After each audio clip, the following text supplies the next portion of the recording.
पहले कोई पूछता था ना कि बर्फ देखी है तो बहुत गुरूर के साथ कहते थे, अरे बर्फ में पले बड़े हैं। लेकिन अब सब कुछ बदल रहा है। कहाँ जा रही है हमारी बर्फ? Why there is no snow? नहीं पड़ी है कि आज की डेट में हमें यहाँ पे बर्फ नहीं, वहाँ पर कोई भी स्नोफॉल देखने को नहीं मिल रहा है।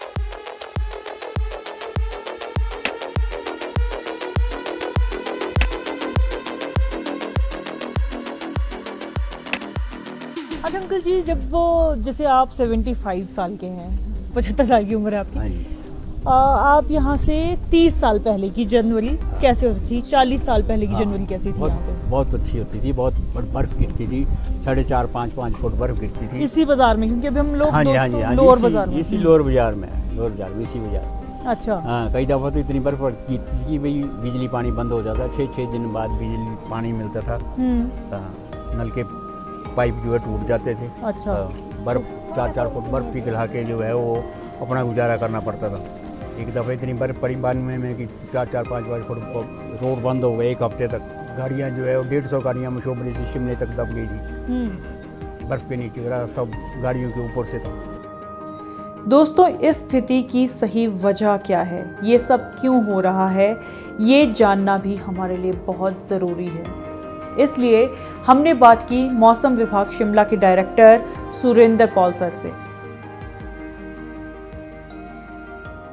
इसकी वजह है तो उसमें मुख्य वजह ये है, इस साल की पश्चिमी विक्षोभ जो आमतौर पर बर्फबारी और बारिश देते हैं, इस साल काफ़ी कम बने हैं और बने भी हैं तो काफ़ी कमज़ोर, और उनकी मूवमेंट उत्तरी दिशा में ज़्यादा रही, नॉर्थवर्ड हमारे इलाके में आके नॉर्थवर्ड चले गए।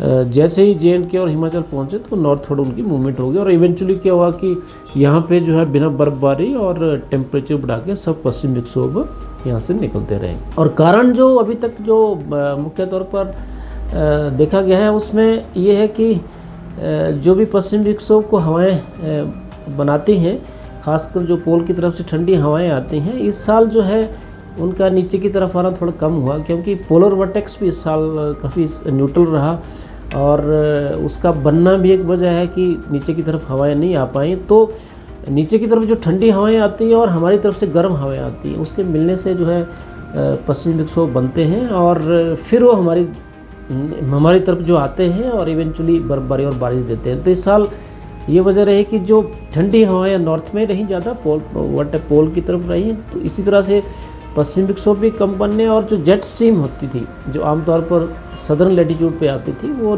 नॉर्थवर्ड ज़्यादा रही, जिसकी वजह से ना तो पश्चिमी विक्षोभ स्ट्रॉन्ग हमारे एरिया में आए और ना ही बर्फबारी हुई, और उससे आप देख रहे होंगे कि टेम्परेचर भी काफ़ी बढ़ रहे हैं और हम अभी तक स्नोलेस है। पुराने शिमला की बर्फ़ इतनी थी, मुझे जो इंसिडेंट्स याद हैं, एक लगभग 1990-91 के आसपास एक विंटर्स में बर्फ़ पड़ी थी जो 3-4 दिन लगातार बर्फ़ पड़ती रही थी और इतनी बर्फ़ गिर गई थी कि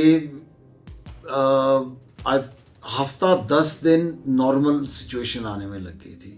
और उस समय में मुझे अभी भी याद है कि मैं पर्सनली जो 103 के पास रहता हूँ, हम स्कैंडल पॉइंट से 103 तक स्कीइंग करके आए थे और बहुत खूबसूरत टाइम था वो तो।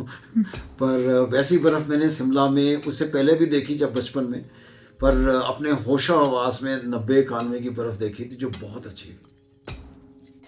तो दक्षिणी विक्षोभ या वेस्टर्न डिस्टर्बेंसेस और वीक जेट स्ट्रीम इसका कारण है, लेकिन क्या हम इंसानों का भी इन सब चीज़ों के पीछे कोई हाथ है? तो अगर हम डाटा देखते हैं तो पिछले 100 साल में सिर्फ 90 जो है 2007 और 2018 ऐसे साल रहे कि जब स्नोफॉल जो है 90% से कम रही, और जो 2024 है इसमें जो है स्नोफॉल की कमी और ज़्यादा है इस साल, क्योंकि डेफिसिट जो है 99% के आसपास है, लगभग ना के बराबर स्नोफॉल हमें देखने को मिली है। पहले और अब में अंतर ये है कि ओवर द ईयर आप देख रहे होंगे कि इकोनॉमिक एक्टिविटी बढ़ी है और एमिशन भी बढ़ा है, तो पोल्यूशन लेवल भी काफ़ी ज़्यादा हो गया है। उसकी वजह से जो प्लेन से हवाओं के साथ जो सोट पार्टिकल्स और आते हैं तो माउंटेन्स में भी आके जो है वो तापमान को बढ़ाते हैं, जिसकी वजह से स्नो मेल्ट होता है। स्नो मेल्ट होने से ओवरऑल इकोलॉजी ख़राब होती है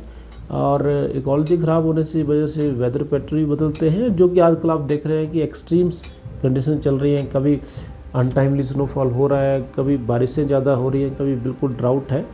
तो ये एक्सट्रीम वेदर इवेंट जो है प्राइमरली जो है इतना इकोनॉमिक एक्टिविटी होने की वजह से, क्लाइमेट चेंज होने की वजह से हो रहे हैं, और आने वाले समय में भी ये हमें जो है इस तरह की एक्सट्रीम वेदर कंडीशन देखने को मिलेगी।